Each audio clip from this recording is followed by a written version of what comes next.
I'm Heidi Hutner, and today on Coffee with Hx2, I'll be talking with John Warner, one of the founders of green chemistry. And we'll be finding out what is green chemistry and who John Warner is. He's a preeminent scientist and chemist, and he has a great story to tell about really what is the precautionary principle and how do we use science and chemistry with the thought of prevention in mind. So welcome, John. So glad to have you on the show. Thank you for having me here. So could we start with what is green chemistry? Well, a bunch of different ways of answering that question. I think the way I'll answer it is we have many disciplines in science. We have so many sub-disciplines in science. You know, you can think of there is somewhere in the world today a group of people talking about diseases of the left foot or the potential of life of belly button lint or something like that. We love in our sciences to have these special disciplines. What I realized with my friends is back in 1990-ish, there was no science of how to make something not hurt the environment, not to be toxic. There were no journals, there were no textbooks, there were no conferences. And we felt that for society to become sustainable, it must be not just a policy, not just a government program, not something else, but it had to be embedded in the sciences like any other discipline. There needed to be all the infrastructure, the conferences and the workshops and the textbooks and the journals and all of that. And so that's the beginning of green chemistry, is to create that science so that people can learn how to invent materials that don't cause pollution in the first place. So it's fascinating to me as an educator also that Rachel Carson published Silent Spring in 1963. Mm-hmm. So that there was nothing in place in terms of education that was about that prevention and about toxics is sort of astounding to me.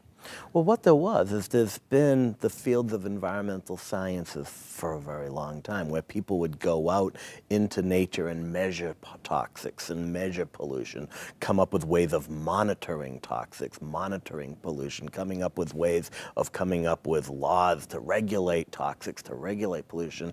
So that had evolved, you know, as a natural evolution of Rachel Carson's work.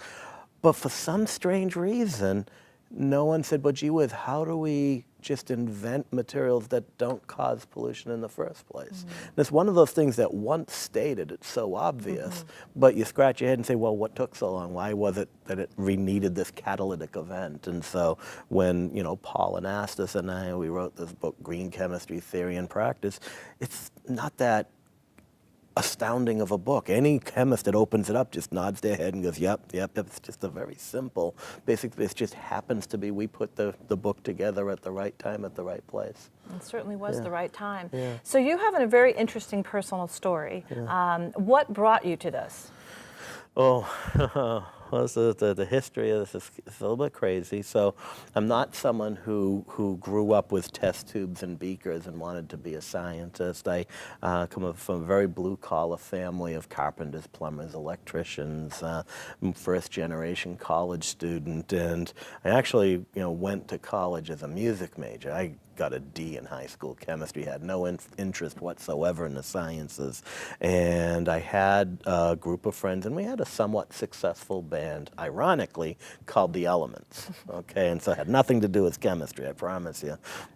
And we were pretty good. We were playing at the worst Best Dives in Boston. We were, we had a recording contract, we're recording, and things were looking pretty promising. And the drummer of the band ended up getting leukemia. And over the course of a very short time passed away. And all of a sudden my whole life revolved around music. And what were they going to do? And at University of Massachusetts, even a music major has to take a math class and a science class and a different class. And so I was taking chemistry just to fulfill my requirement to take a science class. And while I was there, the professor asked the kid next to me if he'd be interested in doing research in his lab. I had time on my hands and said, can I come? And I wandered into the chemistry lab and I found out I loved chemistry. And from that perspective, moving on, I just really got into chemistry, crazily into chemistry. All the time I was spent being a musician, now I'm in the lab pouring beakers and flasks, and next thing you know, I found myself at Princeton doing anti-cancer chemotherapy. We worked, a lot of us together, it wasn't just me, a lot of people came up with this drug called Olympta. It's one of the most potent, successful anti-cancer drugs sold by the Eli Lilly company.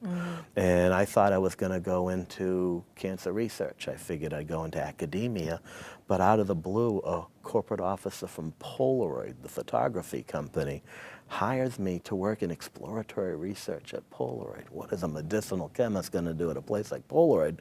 I said, no, I'm going into academia, I'm going to do this. He told me how much he's going to pay me. I said, when do I start? And all of a sudden, this kid who didn't even know what chemistry was is an industrial chemist working for a big corporation doing chemistry. Well, I invented some strange things that got into products, and while we were going through the process of getting the EPA to approve it, they didn't understand my science. It was too different, it was too strange. So I went to Washington, D.C., and I had to explain the technology. And who do I meet there but the kid that I had followed into the research lab when I was a music major, Paul and Estes. We'd known each other from the city of Quincy since the beginning of time. And we hit it off, and he was working on different policies and things like that. And here I have this technology that's environmentally benign. And that led to us writing the book, Green Chemistry Theory and Practice. I, as an industrial chemist, saying, what do I wish I knew when I invented something to anticipate harm? Because here's the startling thing. Here it is, I have a PhD in chemistry. Not one university in the United States requires a chemist to learn anything about what makes molecules toxic. Not one university requires chemists to learn what makes molecules hazardous to the environment. So when you hear in the news that this red dye causes cancer or this plasticide that causes birth defects, you say, why in the world would anyone do that? Well, if the people inventing that have no training, how can they not? And so green chemistry is that body of scientific knowledge that helps teach chemists how to make things non-toxic and environmentally benign. And so that's where I started to practice, so the field kind of exploded. I kind of joke that I feel like Forrest Gump. Had I thought anyone was going to read this book, we would have written a better book. But the book that we wrote, it gets translated into a bunch of different languages. I think at last count, I've been to over 40 countries, meeting presidents and prime ministers, cutting ribbons, giving talks about green chemistry and the principles of green chemistry. And I kind of giggle because it really is a common sense book that anyone could have written. And so that's kind of the beginning of green chemistry. Well, so much of what we think of as environmental concepts seems so basic. They're not that complicated. Prevention is not, we know we don't feed our children on purpose poison. Yep. So the first thing we do, put the poison away, lock the cabinet, but yet we put things in the products that we use every day that are poison. Yeah, well, but even in the medical sciences, we want to react to disease rather than prevent it. Most doctors aren't really trained in prevention. Exactly. They're okay, treat the symptom. Well, how about not having it happen in the first place? We are a reactionary society for whatever reason, so it's easier to react to the landfill that is polluted, as opposed to thinking, how could we not make it happen in the first place? Yeah. So what was the moment that made you have that? You obviously shifted from working for Polaroid, probably, I'm guessing, doing pretty traditional chemistry, which some of it is poisonous, right? Whether it's intention or not. So what was the moment that made you shift? Well, again, the thing or is... awaken up and think about it in that way. So when I was at Polaroid, I really didn't want to do traditional chemistry, and so I kind of approached chemical manufacturing the way a medicinal chemist would look at things. And so really had there's this field called biomimicry. In a way, what I like to think is that I was doing molecular level biomimicry, and so at the molecular level, coming up with ways of manufacturing things. But I really wasn't driven to, let's make things less toxic. I was, let's make things more efficient, like make them work better, like them make cheaper. Now, interestingly enough, those are not inconsistent. If you have to dispose of waste, that costs money. If you have to pay liability lawyers because your products are toxic, that costs money. If you have to handle things special and dispose of things special, that costs money. So it's a no-brainer to want to have things less toxic, because you will always save money and have a better product because of all these things. The problem is again, if nobody has the skill set to do it, who's going to do it? But so that was moving along, and so I was intellectually approaching it as a business, but You know, we were talking earlier, and I don't often talk about this, but here I am being very, very successful at Polaroid. I've got all these patents. I've been on the cover of Celebrity magazine as an inventor. I've got this thing called green chemistry that's starting, and I'm approaching it. When life has a way of surprising you, my 2-year-old son dies of a birth defect. My son John was born with this disease called biliary atresia, where his liver was detached from his intestines. We got him surgery at his birth, and by 2 years old, we lost him. And so here I am, a very successful chemist for my age, lying in bed at night, the evening of his funeral, asking myself, what if something I touched caused his birth defect? What if something I maybe even got an award for caused his disease and ultimate death? I didn't see myself as this uber super chemist. I said, there's something wrong. So I quit Polaroid and I went to UMass and started a PhD program in green chemistry, where I had everything that's in a normal chemistry program, but I added a 1-semester class in toxicology, added a 1-semester class in environmental mechanisms, added a 1-semester class in law and policy. And over the next 11 years, about 120 students passed through that program at different levels. You know what the average time it took for one of them to get a job on graduation? 2 days. Every single one of them within two weeks was the longest anyone. Industry says, wait a minute, they can solve problems and they have a clue about toxicity. Industry gobbled up green chemistry immediately, because here's the thing, there are companies that have $1 billion R&D budgets. And you know what? Those companies have $1 billion environmental compliance budgets. They're spending the same amount of money making sure they're consistent with regulations as they are inventing their next generation. So the CEO says, from now on, I want all my scientists to only make non-toxic, environmentally benign materials that are non-regulated. Not one of those scientists have had a class in toxicity, not one of those. So the desire is articulated and felt and understood. The ability to meet that need still today isn't there, because universities aren't training scientists to do this. I found your talk, I found you and I pulled you in here to come talk with me. I've seen you on the web many, many times. You have two fantastic talks for Bioneers. I love Bioneers. I'll make a pitch for Bioneers. There's an amazing environmental conference, and they tape. And Yes, so and they're sort of like TEDs, but they're all focused on the environment, right? Exactly, yes, they're beautiful. So as an educator, what really, really spoke to me, I'm not a chemist. I can't pretend to know the science that you're doing. But this idea, of prevention is key in terms of sustainability and what I do. But also this idea that we're not talking to each other. Right. So the chemist is in the chemistry lab, and the physicist is over here in the physics lab. Yep. But the people working on environmental problems aren't in the same educational community. And so and this is your argument, right? So people might be creating something that's really cool and seems really helpful, but they're not thinking about environmental problems and the results or what the consequences of this thing. And it's not just chemistry, right? This applies to so many fields. It could be engineering, it could be, you know, like I said, it could be physics, it could be climate issues, it could be any kind of energy design, right? If we don't design it in such a way with that in mind.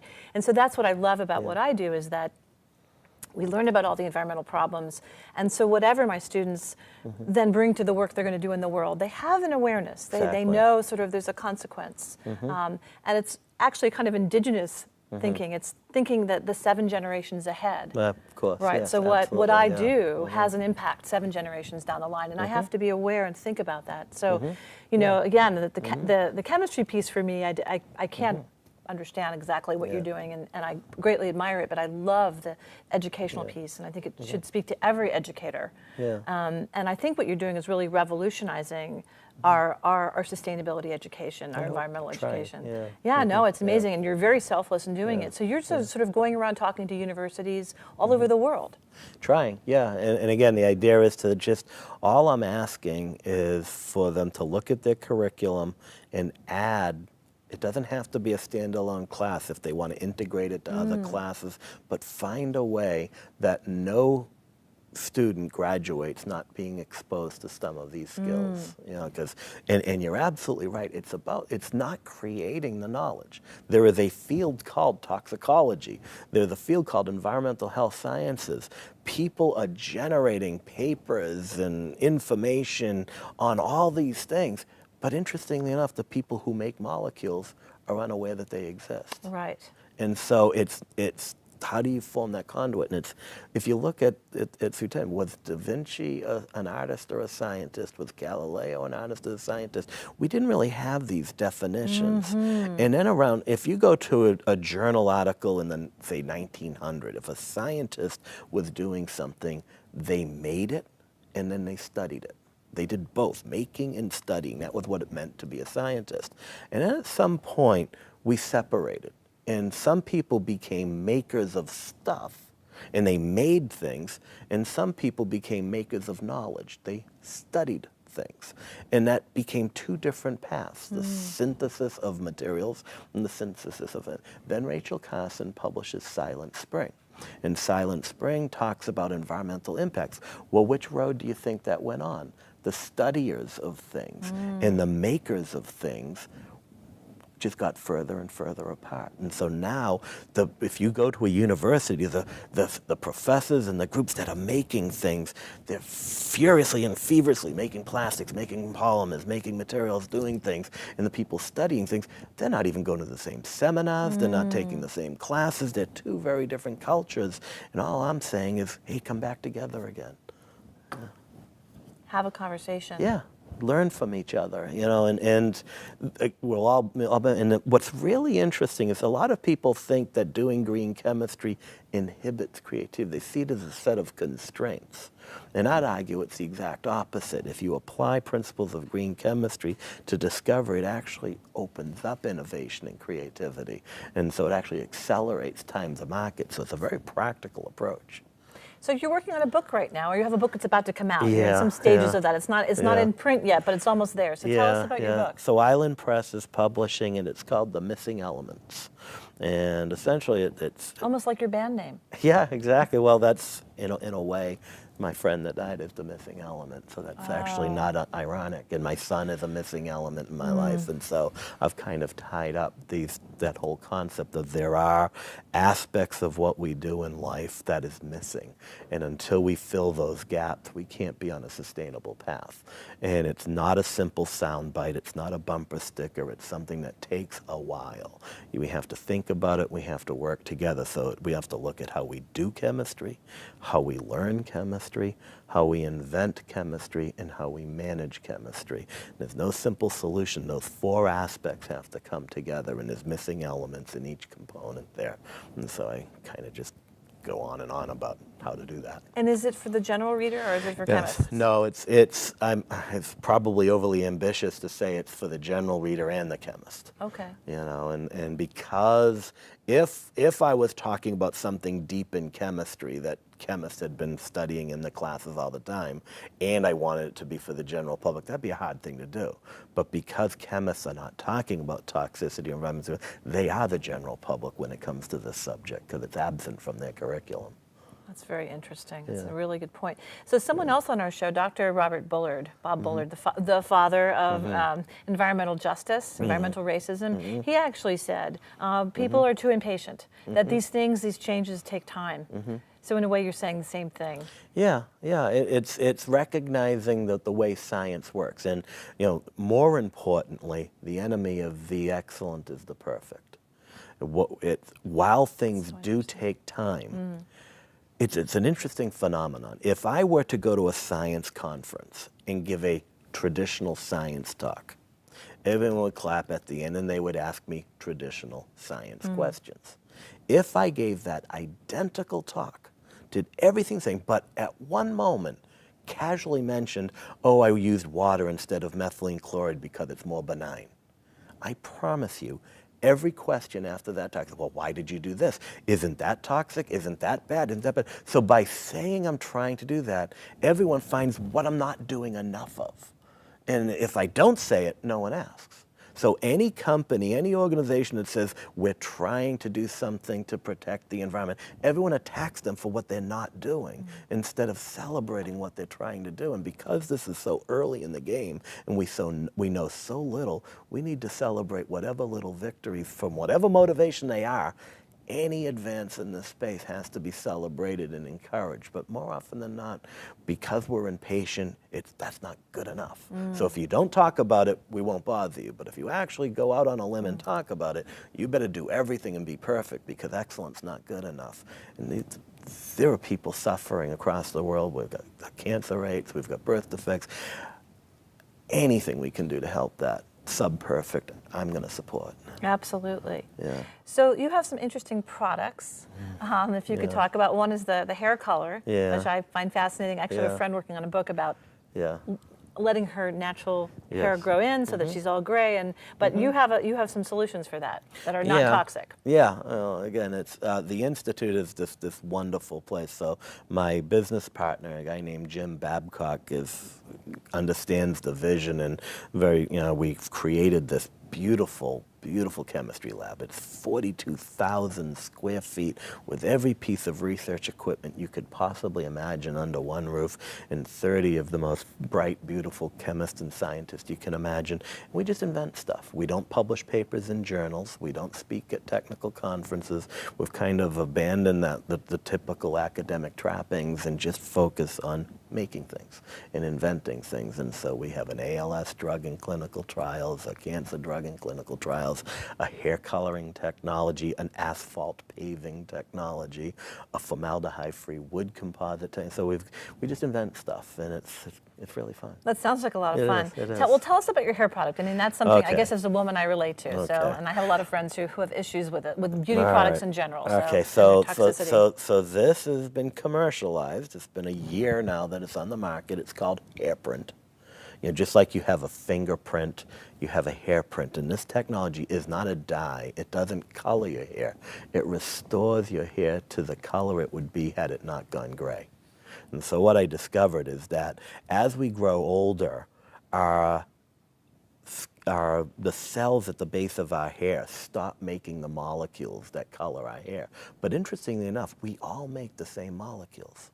And it's the hair that templates those molecules to dictate the color. It's kind of like on a parking lot. If you have a parking lot with 20 cars, you could draw the lines a million different ways, right? They could be this way, they could be this way. You can think of infinite ways of doing that, but they're all 20 cars. Well, the proteins in our hair template the color molecules. So if you have black hair, it looks like this. If you have brown hair, it looks like this. So what I found, that if I can mimic that chemistry and have it penetrate the hair, your hair says, oh, this is my normal molecules, puts them in the parking spot and makes the color that it was before it was gray. It's completely non-toxic. It won't fade. It won't wash out. It'll grow out because it's a topical thing. But if you could invent the time machine and take a snippet of hair after someone's done that and before they went gray, it's the identical chemistry, so it's not artificial. It recreates the human pigment. It's really, really fun. That is fun. And so what's interesting to me there, and we were talking about this earlier as well, we can tell people, oh, don't dye your hair, or don't wear makeup, or only put olive oil on your skin, right? So you don't use your favorite lotion, whatever that might be with all those smells. But that's counterintuitive. People obviously like doing it. And you're asking them to stop what they do habitually and what they've done there. And you're saying, no, I'll embrace this idea that you don't want gray hair, but I'll help you do it in a way you won't harm your body. Well, I guess my attitude is that there's a lot of things we need to do as a society to become more sustainable. One is to teach people that there are things that hurt the environment and try to somehow control human behavior. But that gets into a scary place with me. I don't really want to engineer human behavior. I want people to be people and to be doing what they want to do. My job as a chemist is to invent products that allow people to do what they do and not cause rather than be judgmental and decide what they should or shouldn't be doing, anticipate what's gonna happen and come up with ways of mitigating those problems, so that people can do what it is they want to do. So here's another problem that I'm concerned about, which is we have over 80,000 unregulated, mostly carcinogenic chemicals in the world today, swirling in and around us. And what you're talking about is stopping future products from contributing to that. Are there ways in which you're working on getting rid of, cleaning up what's out there now? So that's an important point, and there's a couple different ways of looking at this. All these hazardous waste sites and stuff like that. I would argue that the field of environmental sciences has been doing that for a while, and so we got to do more of it. We got to improve that. So from a green chemistry perspective, cleaning up waste is not green chemistry. However, there are remediation technologies that generate toxicity. Ironically, we clean up one mess and we make another. So there is a role for green chemistry to improve those technologies, but the whole tenet of green chemistry is not to create the waste in the first place. Excellent. That's an excellent explanation. And what about things like solar panels? So people talk about, okay, solar panels, that's great, but they're also polluting, right? There's also mining involved. And so what about that? So an interesting way of looking at it is that people, erroneously, in my opinion, equate sustainable chemistry and green chemistry. They're very different subjects. In my opinion, sustainable chemistry is tied to the application. Solar energy is a sustainable technology for alternative energy. Water purification is a sustainable technology to purify water. Green chemistry is agnostic of the use and just says, are the building blocks fundamentally non-toxic and sustainable? If a solar panel is in play, that's great, it's sustainable. But if you're using toxic reagents and a lot of energy in making the solar panel, it's not green.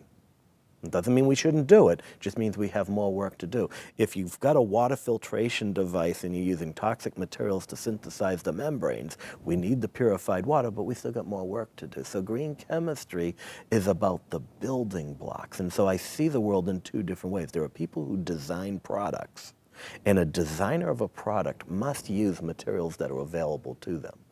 If those materials that are available to them are fundamentally unsustainable, there is no way you can bolt, glue, staple, or amend something to make it sustainable. And the missing gap here is that the materials that are fundamental building blocks are not sustainable. Right. So until we stop working at that level, but that is the domain not of the designers, not of the people working at companies building products.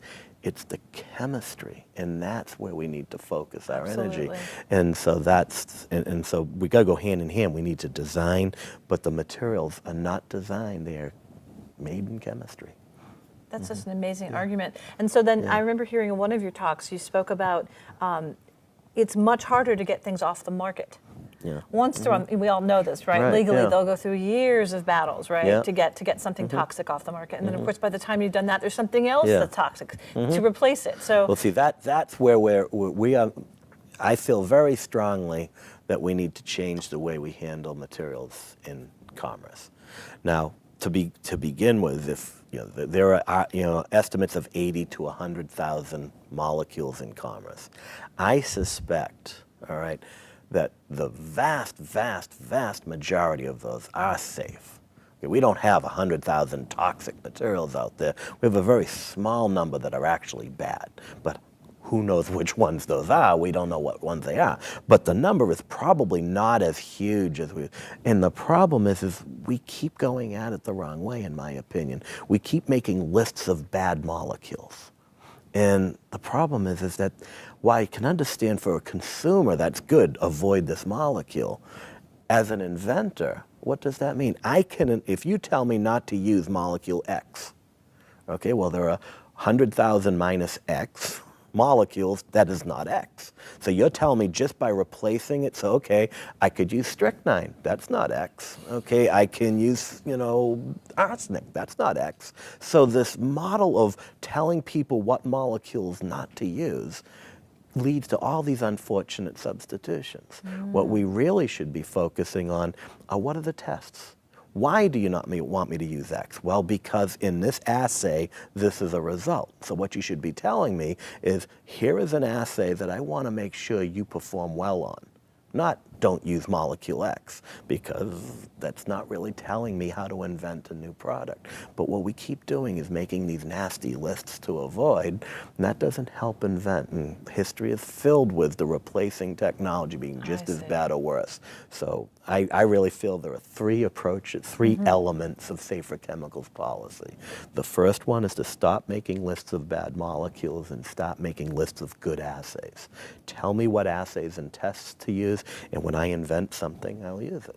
Think of it from a company perspective. If you're a company and it costs millions of dollars to invent a replacement technology, but no one's telling you what test is going to say if it's good or bad, who in their right mind will invest in that black box of not knowing? So it's actually cheaper and more cost-effective to pay lawyers to fight the regulation than to invent an alternative, because there's no rules to the game. If you were to tell industry, here is the test you must pass, they would in a heartbeat say, sure, okay, we'll do it. We don't do that.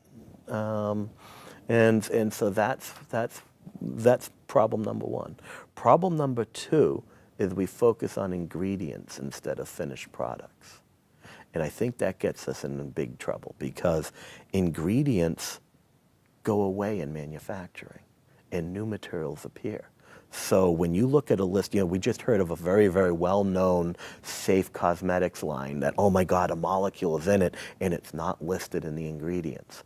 If we just say, I want to know what's in your ingredients, well, gee whiz, something got in there that wasn't intended. So we should be really testing the final product, and it's a lot cheaper, right? If I have a toothpaste and it has 27 ingredients, what am I supposed to do, 27 different tests? Who's going to pay for all that? That's ridiculous. But if I do one test and show that the product is safe, I'm done. If the product isn't safe, then I can pay the money to figure out what ingredient isn't. And the cool thing is there's no trade secrets. Right? Because where the chemical industry pushes back is they don't want to say what their magic ingredient is. That's a trade secret. But now you don't have to. Tell how the product behaves. So we have a cancer test. We have a endocrine disruption test. We have a neurotoxicity test. We have these tests, and we just report to society how products respond to those. So the second element is to look at the products, not the ingredients. And then the last one is the most controversial. No one should play God and say what is good and bad. Just provide the number. I can go on my cell phone and I can say, okay, this product got a 7.2 on the cancer test. It got a 5.3 on the endocrine test. It got a 4.2 on the neurotoxin test. Looking at that data, I can make a decision. Do I want to buy that product or not? Two important things happen. First, society realizes nothing gets a 0. And that's something people really got to wrap themselves around, this belief that there's an absence of risk. Every product will show a non-zero number on these assays. That's the way science works. 0 is an unattainable thing, and most things will have non-zero. And so that's really important. But the second thing is, right now someone will have a website that says don't buy a product with parabens or don't buy a product with phthalates.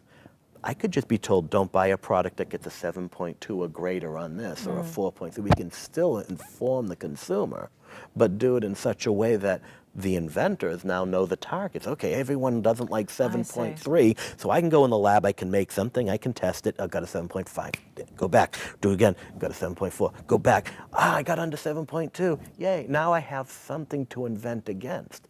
What do I invent against if I'm told make it safe? Right. What does that even mean to a scientist?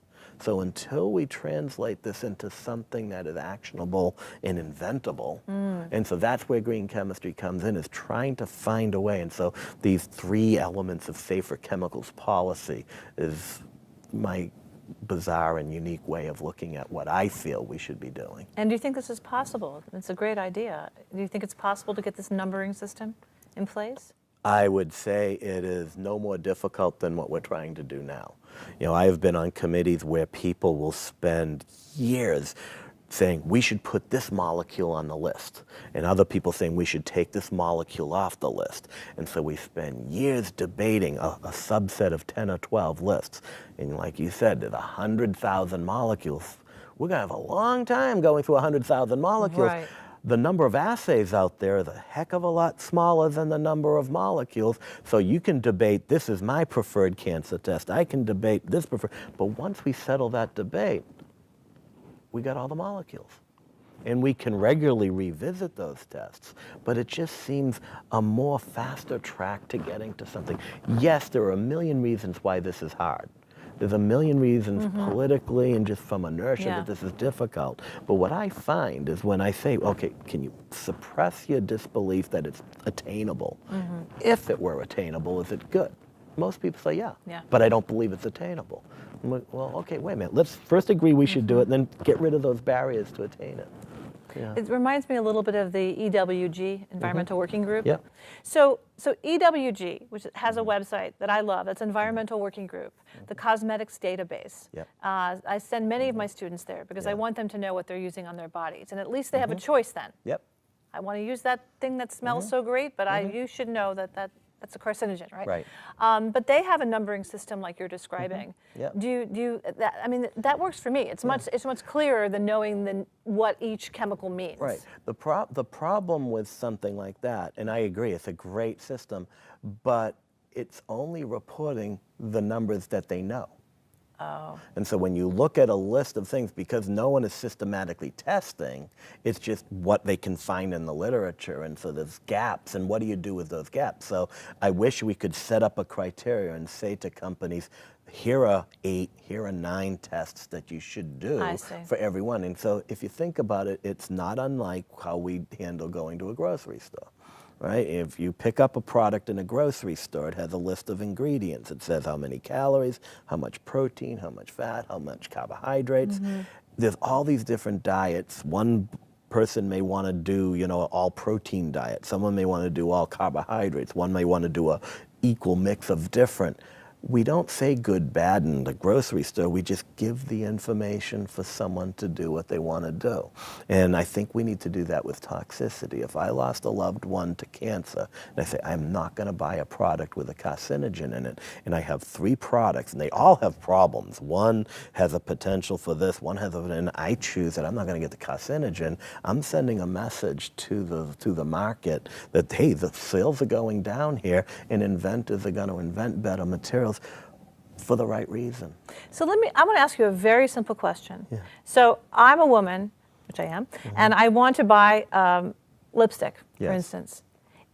I go in the store, I pick up some famous brand, which I won't name, but I pick up that brand and it's red whatever, and it's, how is that product tested? How do I know that that is that's safe, or I mean, who decided that it was okay to stick that on the shelf and put on my lips and then it ends up in my body? How is that decision made? In my opinion, in the current system, you got to hope, because what's happened is a group of people have decided that some subset of ingredients should be tested. No one's testing the product, they're testing a subset of ingredients. So you better hope someone picked the right ingredients to be testing, because we don't have a system. You mean they're not all tested? There could be things in that lipstick that were never tested? The way that we go about the ingredient lists, someone has decided, and there's a logic to it. There's so many molecules, we can't test every molecule, so here are bad ones. And as long as that doesn't have one of these bad ones, so it's fine.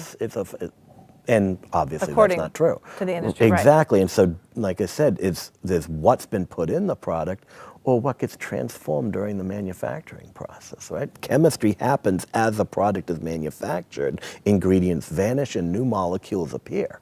And so just looking at an ingredient list and having some list of 12 molecules and saying, okay, these 12 molecules are not in the product, good. It's better than nothing, but we got a long way to go. How is this even possible? I mean, one of the things that bothers me, and I have my personal pet peeve is this, the breast cancer, the pink. Yep. Because the pink is embraced by the very industries that are producing these products that are carcinogenic. We know this, right? So I can't, we were talking about this earlier, you can't think that they're all just these evil people creating lipstick to make everybody sick. Or perfume that's making everybody sick, or shampoo, or whatever it is. Or even think about, this hair straightening, which is so popular now, and it's formaldehyde, which is then fumes. So no, you can't, they're not sitting in their lab saying, I want to invent things that's just going to kill women and kill men, right? So How is this happening? I mean, what's your explanation for this? And we do have all these products that are so dangerous. Well, I've been at this for over 30 years, okay? I do not see the epic battle of good and evil. You don't? I have not encountered, I have encountered ignorance, I have encountered stupidity, but not outright evil. I have never met somebody or even believed that I met somebody who was saying, "Wow, I know this is toxic, but look at my bank account." Now, either deep and sincerely or through some psychological gamesmanship that they do, they sincerely believe that their products are safe. And I really do believe when they look you in the eye and say, "Of course this product is fine," they're not lying. They really do believe it because, again, we don't know what the word safe means, all right? And so think about it in a different way. If chemists, who are the only people on the planet who understand molecular structure, who understand the interplay between molecules and life systems, are not being trained in toxicology, who is? So there is a big knowledge gap here. And some people are cynical, saying, "Well, wait a minute, if I didn't learn this when I was in college, how important can this be?" Right. And so it's all about education. At the end of the day, it's all about, because the way someone is trained at the university sets their worldview, and when they work in companies for the rest of the time, they're going to say, "Well, wait a minute. Why should I care about this now? If this was truly important when I was in the university, this would have been talked about." Clearly, it can't be very important if I didn't talk about it in the, and so then when people say there's toxic materials, those people become vice presidents and presidents, and they come and say, "What are you talking about? There's no big deal here." And it's just ingrained in the system because of the absence of it when they were in the formative years of becoming a scientist. That's fascinating. Yeah. So I have one last question for you, and then we have to stop. But do you become frustrated? I would imagine, knowing what you know and living in the world we live in today.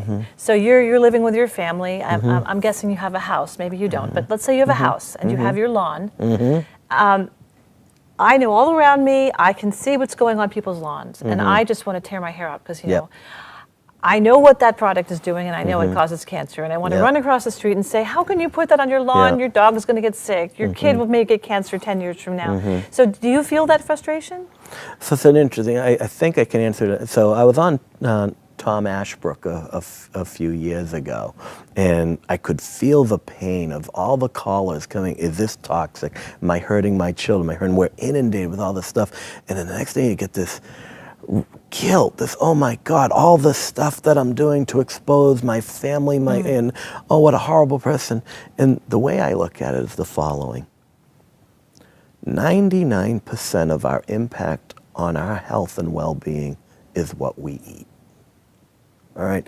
No one is perfect at eating everything that they should eat and not eating the things that they shouldn't. No one is exercising perfectly. And so if the vast majority of our well-being is about that, if we were doing that absolutely perfect and doing everything we could to be perfect eaters and perfect nutrition, perfect exercise, then we should start panicking about the rest of this stuff. But when we realize that we're really doing a lot not appropriately in the rest of it, we've got to put it in context. Yes, in a perfect world, we would remove all this risk, but there are so many things out there that can hurt us.